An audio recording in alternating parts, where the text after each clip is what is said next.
Bev, why don't you give me your full name and spell it for us, please? Beverly Jean King Metoxen, my maiden name. And spell all the names for us? Beverly, Beverly, Jean, Jean, King, King, and Metoxen, Metoxen. And Metoxen is your maiden name? Yeah. Okay. And your date of birth? 2/23/46. And where were you born? I was born in Green Bay, Wisconsin. And give me the names of your mother and father and your mother's maiden name. My mother's name was Sadie Cora. Cornelius was her maiden name, and Metoxen was her married name. And then my father was Irvin Jonas Metoxen. All right. Do you remember the names of your grandparents? Yeah. Mm-hmm. Why don't you give us those names of your grandparents? My grandmother was Sophia Cornelius. Her maiden name was Anton. And my grandfather was Mason Cornelius. Did you know either one of your grandparents? Yes, my grandmother I did. On what was her name? Sophie. Sophie. Yeah. Is that on your mother's side? Yeah. Okay. Mm-hmm. That'd be Sophie Cornelius. Mm-hmm. Yes. Is she the only one of the grandparents you knew? Mm-hmm. Okay. And how old did you know her? Did you stay with her, or was she living with you and your mother and father? Yes, we stayed with her in the old homestead, and I think I was like, I want to say maybe 8 years old when she passed away. And where was the old homestead? Between Freedom and Oneida. On what road? Tip Road. Tip Road. And how big a place was it? Was it a couple acres, larger? Well, she used to own 40-some acres at that time. And then it was just, it was a 2-level home, the downstairs and the upstairs. There was 2 bedrooms upstairs. There was 1 downstairs and the kitchen and living room. Okay. And did your grandmother, did she talk Oneida? Yes, she did. And did she ever tell you what kind of education she had? Yes. It wasn't very much at that time. Did she go away to school, or was the schooling all here? It was here. I can't remember the name, but I remember her telling of like a boarding school. Mm-hmm. And what reaction did you get from her stories about the boarding school, good or bad? I want to say bad, and some, they couldn't do a lot of stuff. She used to tell me her teachers were mean. So I don't know what she meant by that. Now, what type of work did your grandmother do, or was she mostly a home worker? She was a home worker, yeah. Home worker. I don't believe she ever went out and did any kind of work. And how many were in the family of your grandma and your grandpa's family? It would be your mother's brothers and sisters then, right? Yeah. Do you remember their names? On my mother's side, there was, there was Alec was the oldest, I remember that. And then there was Lucy. And then there was Lena. There was Amy. There was Murphy. And my ma, Sadie. And then they had another brother named Guy. Well, he had passed on. And they had another sister named Josephine, and she had passed on. So now they're all gone, except I have one aunt left. Oh, I'm missing one. My last aunt, Helen. She was the youngest. And is that the one that's left, that's Yeah. still alive? And how old is she? She's 92 today. Today? Not today, Oh. today, but Okay. she'll be 93 next Now, month. that's all the brothers and sisters on your mother's side. Right.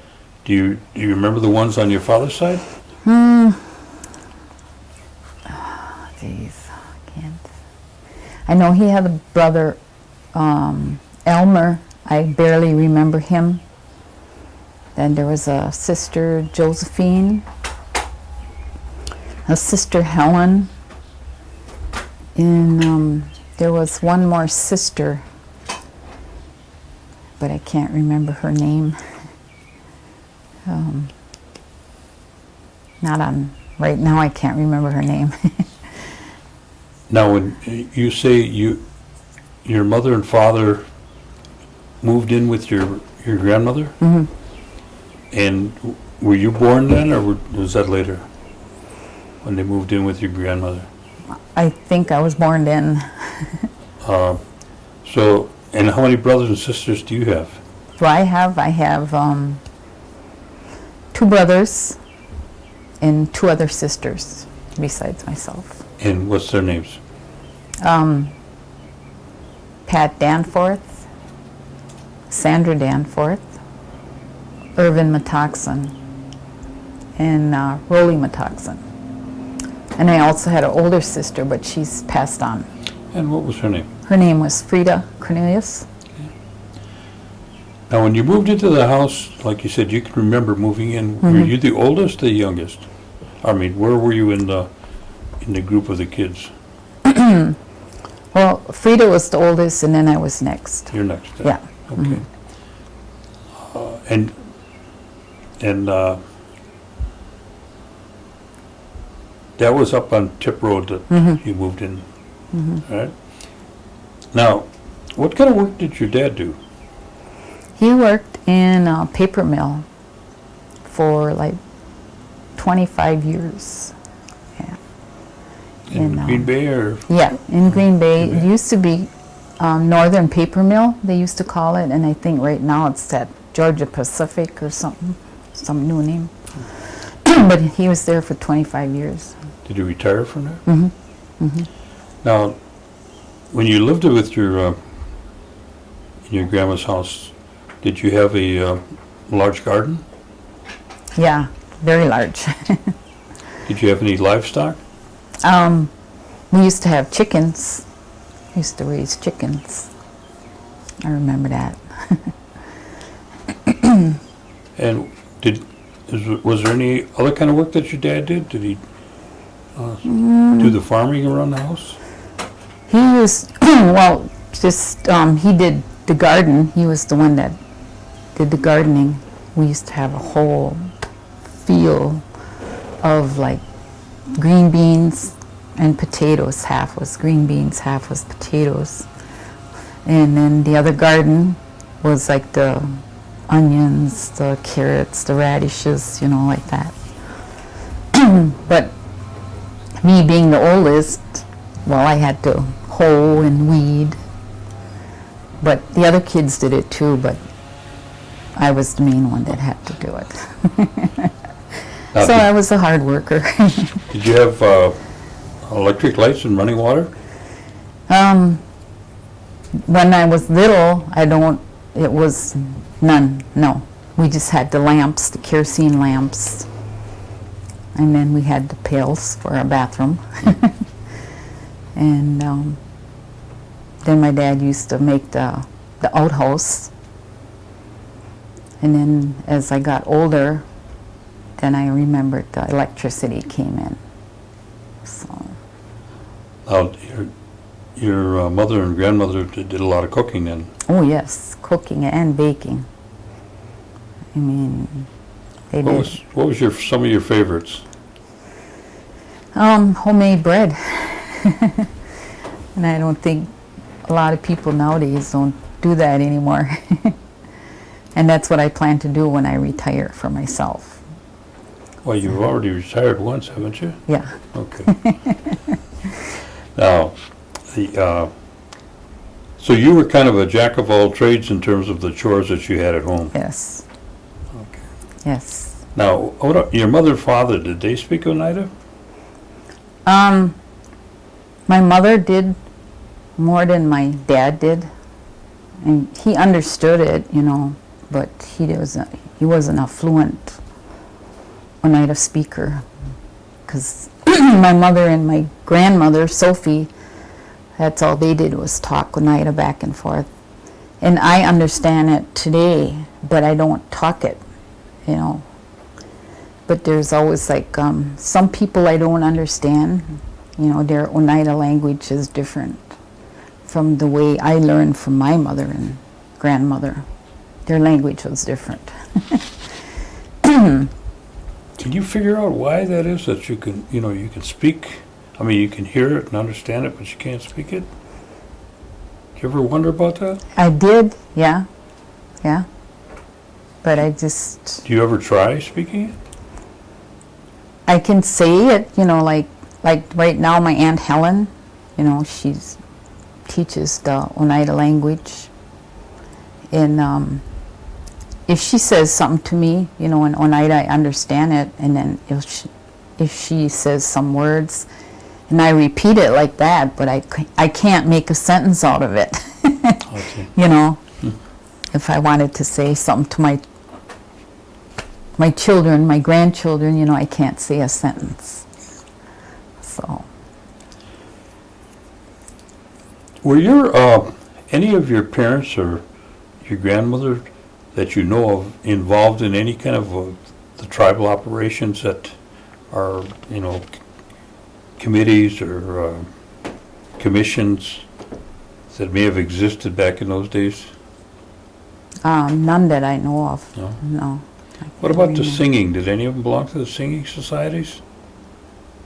My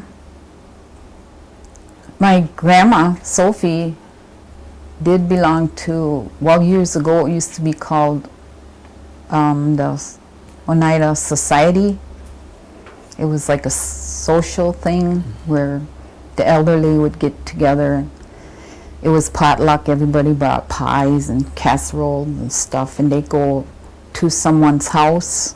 And each week it was different, they'd go to somebody else's house.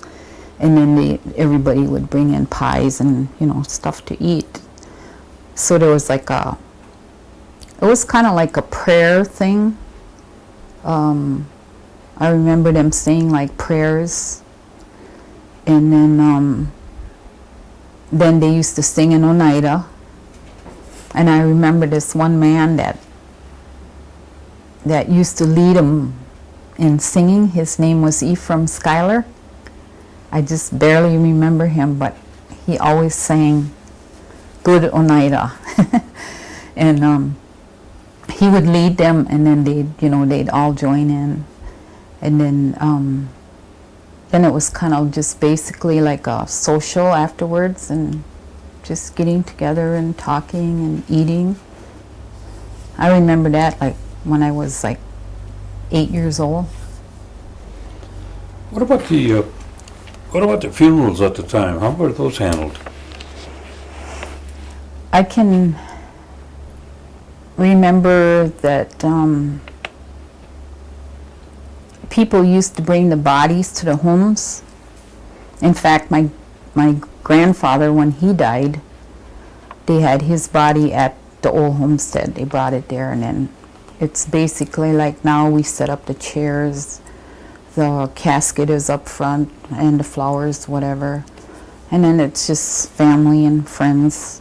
And then people brought food, just kind of basically like now, but it was always in the home. And then, I don't know, but I think they had the services right in the home. Yeah. And the singers would come? And the singers would come.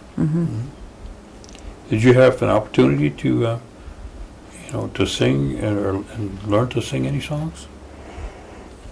As a little girl, I used to like listening to it, and I still do, and I tried singing, and to this day I probably could, if I had the time. But maybe when I retire, I will have the time to sing Oneida. Well, I hope you do. I hope you do.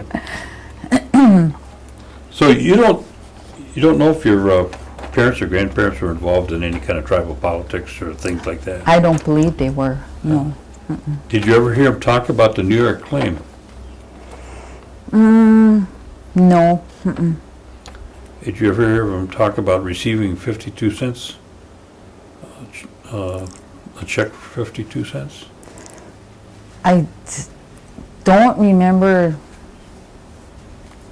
them talking about it, but I think I seen it in, like old papers, that there was like receipt on there like for 52 cents. I think I remember seeing that someplace. It was. Do you have any of those old papers or pictures? I don't know. I'd have to, What about your aunt, Helen? Does she have She any might have some, yeah. old pictures and newspapers? She might have some, yeah. Where would they be? Would they be at the nursing home now, or at your house? Probably at the house. At the house? Yeah. Okay.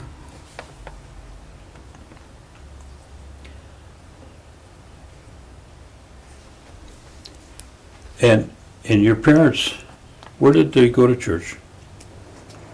Holy Apostles, as far as I can remember. And is that where you went to church too? Tell me about when you were small, what it was like at church. Is there a great deal of difference? Yeah.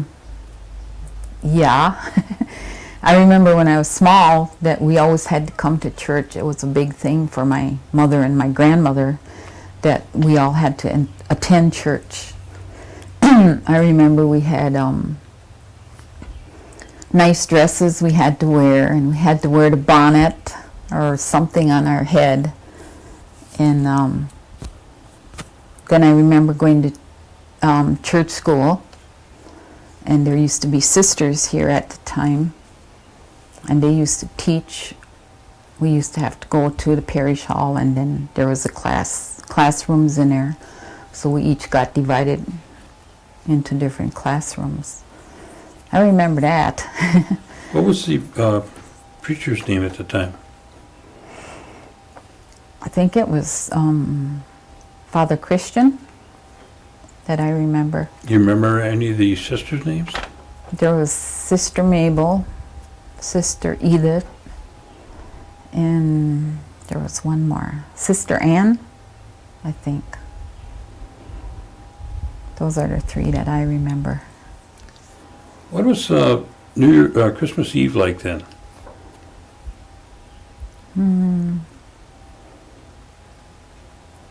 Like when I was a little girl. It was like,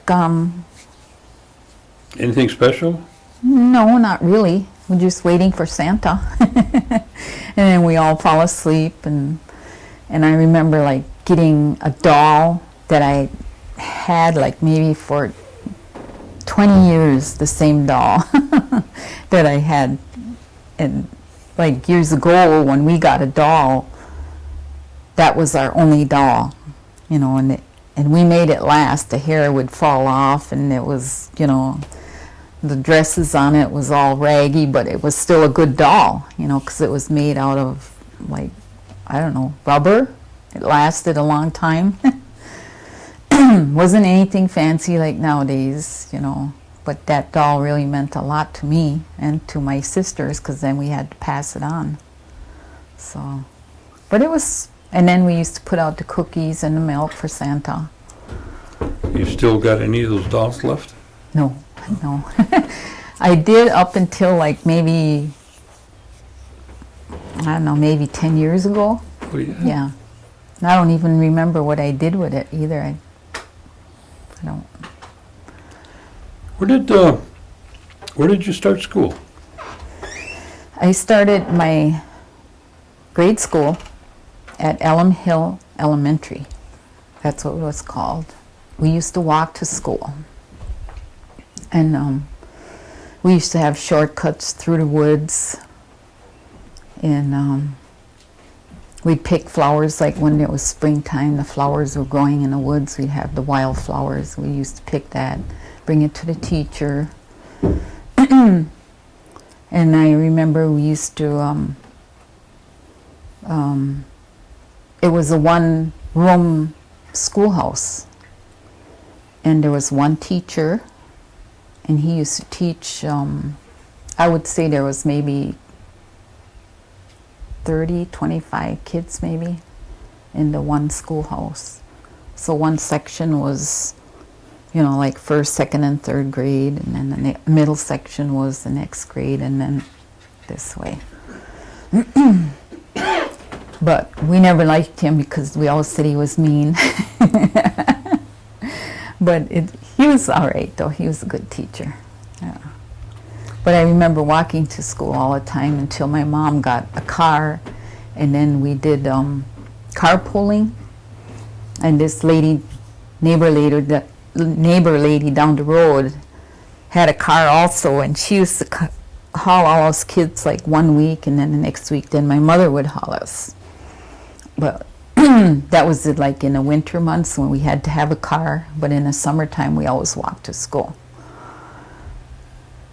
So it was pretty interesting. Now, when you left Elm Hill, where did you go? Then I graduated from Freedom High School. Was there a big change in, you know, in the schools from going from the one-room school going to Freedom Yes. High School? Yes. Tell me about it. Yeah. Well, when I got into high school, I had to remember where my classes were. There was a lot of hallways. Of course, I'd get lost, going this way and that way. A lot more books to carry. And the people were different. At that time, when I went to school, they were prejudiced. So I basically, me and there was one other girl, Oneida girl, we basically stayed together, you know, because it was a big thing with Indian people at that time. But we toughed it out, and we were the only two that graduated from our class. I don't know if you can even explain, what did you feel that they were doing to make you feel that they were prejudiced? Is there anything particular that you can put your finger on? I think it was not talking, you know, like them saying like, you know, good morning, you know, hi, how are you, whatever like that. And they wouldn't, like if you do certain things like in the classroom or like some sport activity or whatever, you never received any kind of recognition. But if somebody else did it, then they got everything. So that kind of, you know, put me down. I don't know about my friend, but, you know, but. Were the teachers kind of like that too? Yeah, yeah. What would you say the experience was in terms of interrelation between the Indian girls and boys and any kind of dating? Was you know, when you got into the high school area? Pretty much non-existent, or? Yeah. And after school curriculum, you know, activities, did you get a chance to become involved in any of those? No, I don't remember being involved in anything extra. Just, basically what I did at school, and, I kind of wanted to be, do something extra, but, it didn't, I wasn't interested in it because of the people, I guess. It kind of made me. Give me a gauge on from 1 to 10 your experience in high school. 10 being top, number 1. Maybe a 7. Yeah. Then, what? Once you started going to high school, were you involved in any other activities, not at school, but in Oneida, like in the summertime? Did you, did you go out and work in different places, or pick cherries, or Yeah. besides working around the house?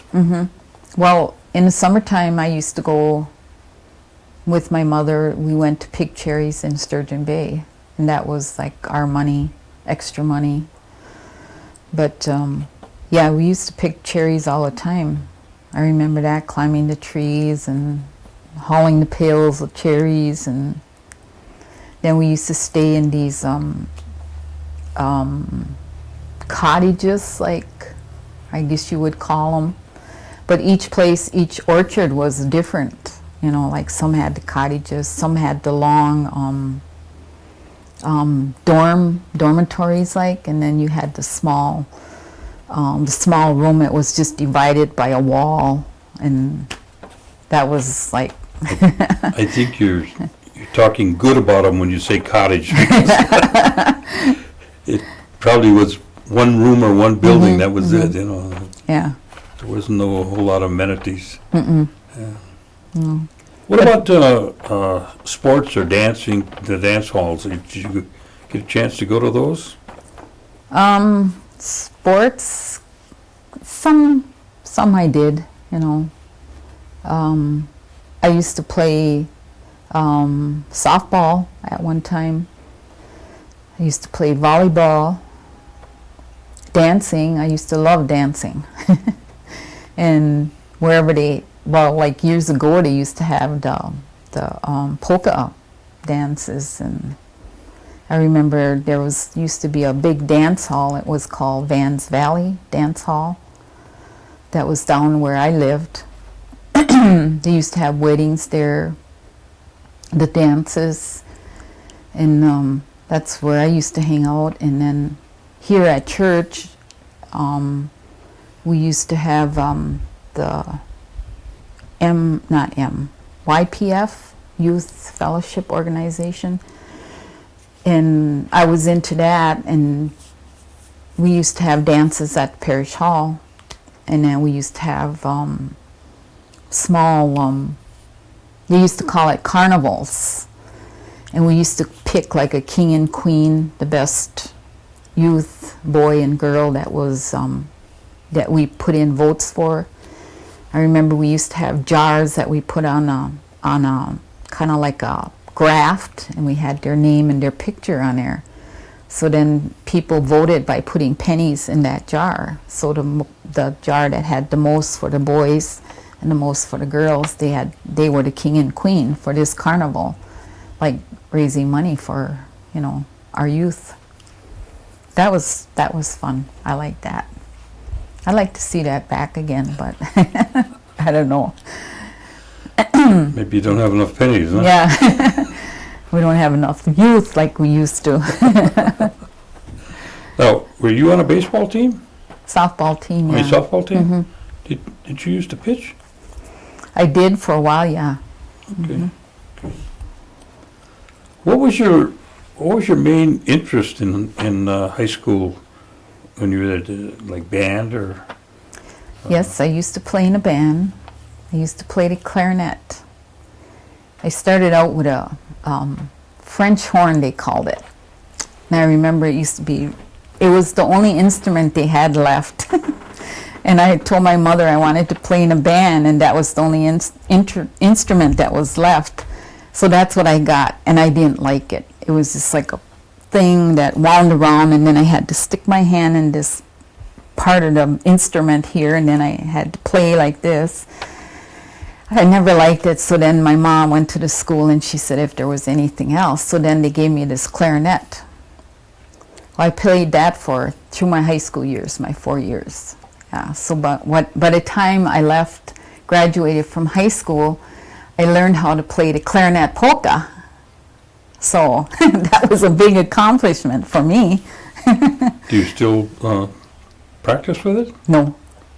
I had it for a while and then I gave it up. I don't know what I did with it. Probably Goodwill or something. I don't know. But yeah, I played in a band for 4 years. So. And I remember we used to march. We had to march for like the football games out on the field. We used to do the different I don't know what you want to call it, like different designs on the field, like you had to, go this way and that way. You had to be in step and know what to do. So I did that a couple of times. Now, you were from the other end, right? Mm-hmm. Now, if you were from that end, what would you call this end? Down below? What did they used to call it? I remember my mom saying something about it. I can't. Don't be going with those guys from the other end. Huh? Yeah, something similar to that. But yeah, there was always like that. People from that end were, that they were. She always said of something in Oneida about that. I can't remember what it was. So. You had words for it in Oneida. Yeah, Right? there were good words, but they were just, like. Now, we got places like Stagger Lane, Mm-hmm. and you know where that's at, Mm-hmm. Chicago Corners, Yeah. South Park Avenue. Mm-hmm. Now there's a place called Goose Town. Yeah, I remember that. Is there any other ones that are up on your end? Geez, I can't think.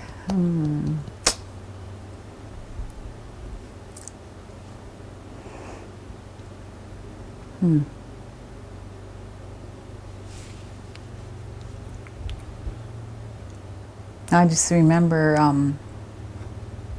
Vans Valley, they used to call it that at that end.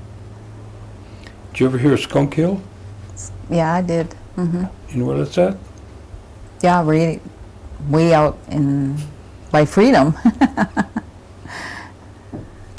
Why do they call the area Goose Town? Did you ever know why they call it Goose Town?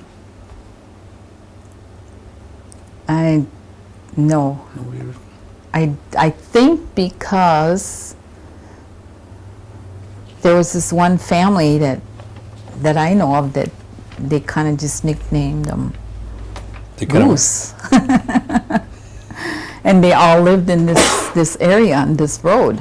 There was a house, and they were all, that's kind of like what I remember. okay.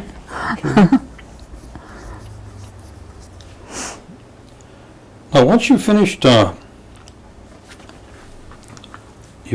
to school in Freedom, what year was that? 1964. 64. What did you do then? I graduated from high school and I went and got my first job. And where was that? That was in Green Bay. I worked with my sister Frida. She worked there before and she got me in there. And it was cleaning, dry cleaners, and then we used to do the laundry for like rich people, bring in their laundry, and then we'd do that up for them, iron it, and sheets and shirts and clothes.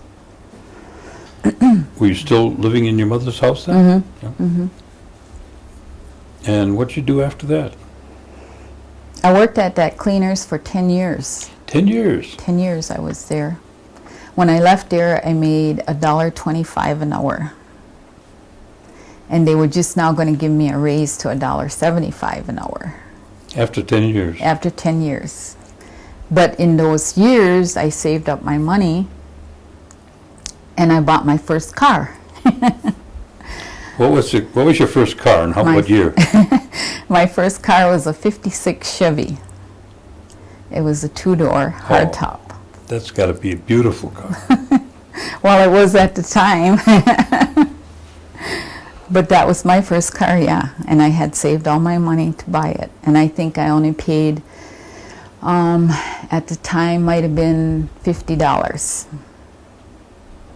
Did you know how to drive? No, but I learned.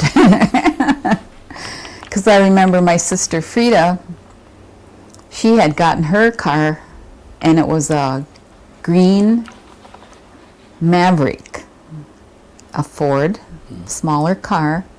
It was a standard shift. And that's what I learned on how to drive, that standard shift. What was the Chevy that you had? Was that automatic? Yeah. So, Okay, you left there with your new car. yeah. Where'd you go then? Let's see, where did I go? Then I went to,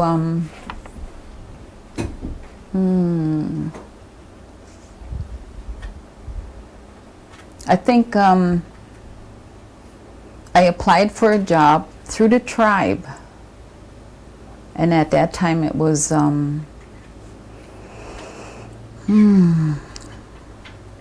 was some kind of corporation. Oneida something corporation. I can't remember what it was now. But it was here at where the post office is now, or not now, but was the post office. And it was just, that building was just built, and then there was a little room in there. And it was working for Ernie Stevens Sr. Would have been my boss at that time. And it was doing the selling of cigarettes. And at that time when the tribe first brought in the cigarette deal. And so I had applied for that, and then they chose, they picked me. So then I basically learned retail on my own, just from people teaching me and learning and stuff like that. And so I was there from that time till now, 26 years. 26 years? Yeah. You must be one of the oldest retail employees the tribe has. Yes, I am. Yeah. Well, when did you start raising a family? My last year of high school. I graduated, and then I went with, my last year of high school, then I was dating Ron King, and then we married when I graduated, and we were married for 19 years. Have any children? Yes, we have 4 children. We have 2 girls. Why don't you give us their names? Michelle. And tell me what they do. Michelle King. Right now she just started a new job at Oneida Housing. She's a assistant to the director, secretary. My next daughter, Julie King, is a blackjack dealer at the Oneida Casino. And my first son, Jason King, is a lieutenant for the Oneida Security at the casino. And my youngest son, Ron King Jr., is a Oneida police officer for the Oneida Police Department. Now, out of those 4 children, do we have any grandchildren? Yes, I have. How many do you have? I have 11 from my kids, and then I have like 1 adopted grandchild. Okay, can you give us their names? Oh my goodness. We got enough film. My granddaughters are, let me see now, I gotta think here. Cora, Sophia, Camden, Kaylin, and Ronnie. And then my grandsons are Jonathan, Jacob, Robert, Treylani, Mason, and then my adopted grandson, Patton. So, Any great-grandchildren? no, Not yet. not yet. Now, you were working for, I'm trying to think of what that was, because the Indian Action Team was over there at the time, Yeah, and the cigarettes operation was in that building. And you worked there with the cigarette operation about how long? let's see. I worked there maybe like, I want to say a year in through that small area there, and then from there then they went over to the Civic Center when that first came around, and they sold cigarettes out of there. And then they were there not too long, and then they opened up, there used to be a small drive-in on Highway 54, a small drive-in ice cream, whatever. So that was empty, and then they made that into like a little small building where we could sell the cigarettes out of there. So people drove up to the window, ordered their cigarettes, I got it for them and gave them their... About how many employees were working, in the operation then? There was just me. And let's see, me and Ernie, I think, and then they because I worked like, I want to say at least maybe 3 years actually by myself before they even hired anybody on, like part-time. Because then I was getting tired because I was working all the time. Like, seemed like I was day and night. And so then I asked if they could get somebody part-time, so I could get a break. So then they brought this other girl. Actually, they brought in 2 girls. When did you start out on E&EE? That was 12 years ago. And were you manager out there? Mm-hmm. And how long were you manager in that area? I was there maybe, I want to say 3 years. But total through the retail, I did managing for like 10 years. Because every time a new store would open up, they never had a manager. So I would go there interim until they hired somebody. And then I dropped down to like the assistant manager or just a supervisor. Then another store would open up, so then they'd send me over there to manage that till they found somebody. So I was kind of like basically going right around. But I want to say 10 to 12 years I did managing. So. And what year did you retire? Well, I'm going to retire. Oh, you retired once already.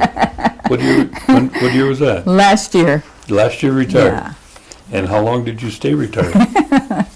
I don't want to say. It was like 3 months.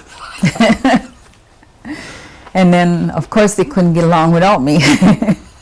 They were short of help. They needed people, so they asked me to come back, and I said, I suppose. But now it's final, and I'm going to be 62 in 2 years, and I'm retiring. No ands, ifs, or buts. So. You. Now, do you take advantage, or are you able to utilize the some of the things that the tribe offers, like the health center and some of the other operations, within the tribal structure? Mm-hmm. I use, the health center is, I go there a lot when I'm sick. I'm not usually sick though. But when I do have to go there, that's where I go. Let's see, what else is there? DPW, I guess, when I need repairs on my home.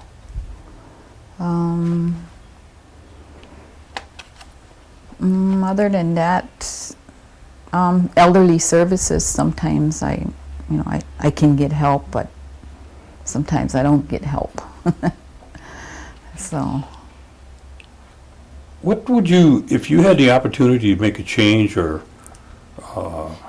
make a change within the tribal whole organization, is there anything that you'd like to see that you could just grab a hold of and change the thing right now? Kind of like a pet peeve. You got something that bothers you that, or that you'd like to add to it. Boy, that's a hard question. Well, they get harder as we go, I have to think about that one. Well, maybe you think the tribe is, all in all, do you think they're doing well for the tribal members? I think I want to say the tribe is, they've come a long way from way back, and there is certain areas that I didn't like when some of the purchasing of different buildings that I don't think we really needed. It was kind of, to me, like it was a waste. And I don't, like in some areas, I think the tribe has to look more closely at where, the money is going, I mean, and I think it's a lot to do with the tribal, business committee members, how far they are advanced in their education and stuff. And I think like back, they might have had some people on there, that, knew but they didn't know well of tribal politics and stuff like that. But the tribe has come a long way, though, I can see that. But it's just, I think they have to continue to watch more closely of monies and stuff, where they're. What's your feeling about the casino operation and its in relation to the tribe?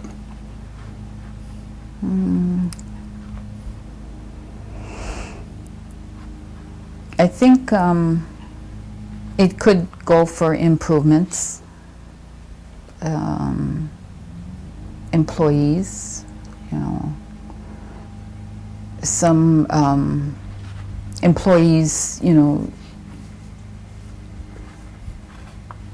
like from my experience in retail, I can see a lot of things that my higher ups can't see, what's going on or whatever. And I think that's the way it is in a casino, the employees can see the different things, and then the upper management can, and they need to voice their opinions. But like today now, it's hard to do that. You can't say something without somebody, Repercussions. Yeah. And I think it's like that. It's like that all over, I think, within the tribe. Yeah.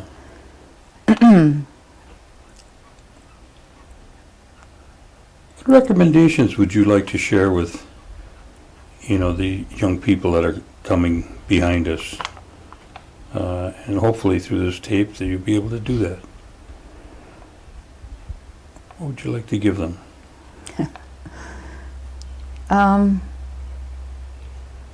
I guess basically finish school, you know, in college, which I didn't do, you know, but I learned through experience, through hard work, you know. And I wish I would have went to college, but, you know, in my years, my mother and father couldn't afford it. And they didn't have no funding like they do now, you know, so. And everything now is more advanced, you know, than years ago.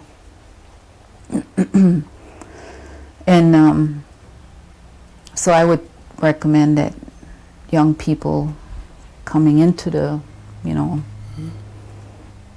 will, you know, use college and schooling is the main thing. And just this past weekend, my daughter, my oldest daughter, she's 36 years old, graduated with her bachelor's degree. And I was so proud of her, but we had to go to Milwaukee and see the graduation because there was just too many people. She graduated from Cardinal Stretch University. So now she says, Mom, she says, you think I should go on to my master's? And I said, well, that's up to you. It would be nice, you know, you've come this far. And so that's what she's going to do. It's terrific. So I was just proud. And my two sons, one is going for his associates in police science. He's finishing it up. He couldn't quite finish it before because, you know, raising his kids and, you know, there was always a little something in between there. So he went back to school and he'll be graduating. And then my oldest son also went back to school and he's finishing up his associate's degree. And so I hope they both go on. And, you know, I'm proud of them because I said I couldn't do it, you know. I would have liked to, but... Yeah, but do you realize that in 2 more years, you'd be able to do that? Yeah. Yeah, and I know there's people out there older that, you know, are going to school. So it's been on the back of my mind. Well, put it in the front. Yeah. So, but I'm just proud of my children that they did go that far. Mm-hmm. So. Is there anything else you want to share with us today? What we got you under the hot lights.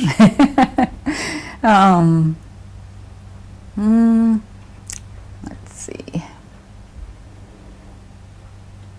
Geez, I can't think of anything unless you want to say something. Right. Well, we want to thank you for coming down. Mm-hmm.